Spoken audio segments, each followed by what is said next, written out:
Let's take a look at the state of independent music in September 2012. Is it happening? Well, I did a little survey of the entire nation as far as indie music. I went region by region, just listening to different music on sites like ReverbNation.com. That's mainly where I hear indie music, but sometimes I'll listen to MySpace if that's the only place to hear an indie band. And I just find that what there's a shortage of is what would really make indie music more powerful and more popular. And that is an archive of songs that people can remember. And part of that is all about writing songs that mean something to somebody, either to a group of people or songs that comment on the issues of the day and somehow those transform into timeless messages. They could be just heartfelt messages. They could be messages of the mind, like deep educational theory type songs. We haven't had a lot of those in a long time, but I know that that would help.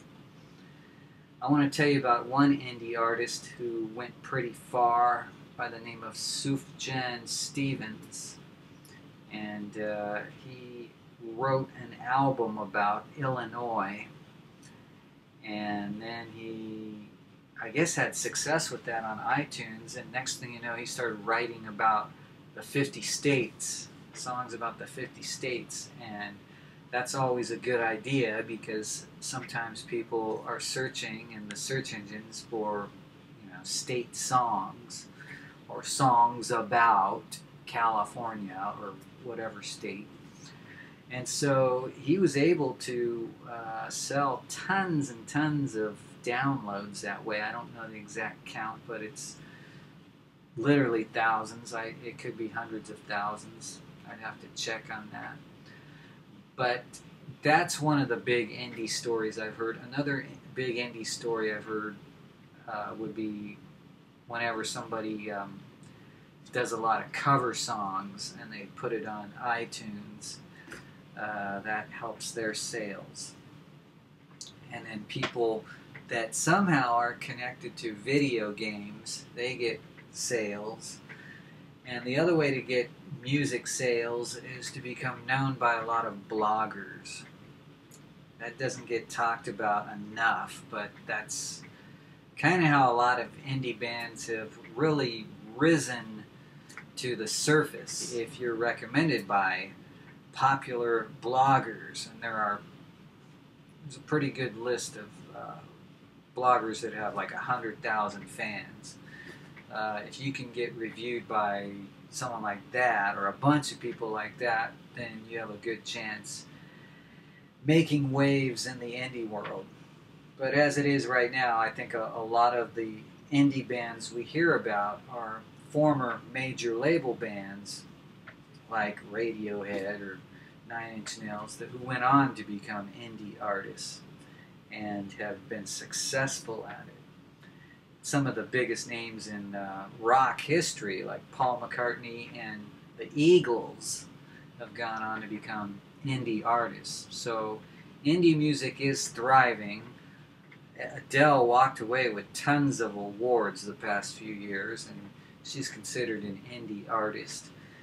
And Arcade Fire out of Canada have also won some awards that have really made indie music a lot more prominent, and I think it's only going to become more prominent in the future. There's going to have to be something like a big pipeline that forms that promotes lots of indie music. I haven't really seen anything like that that's really making indie hits happen, but there are some websites that give people tools to promote their music, and I'm glad Reverb Nation is one of those. And there just needs to be, how do I say this? Songs. There need to be songs, like a big, big, big playlist of great songs. So that's really the key to indie music, is lots of great songs. Great songs that push the orange pylon further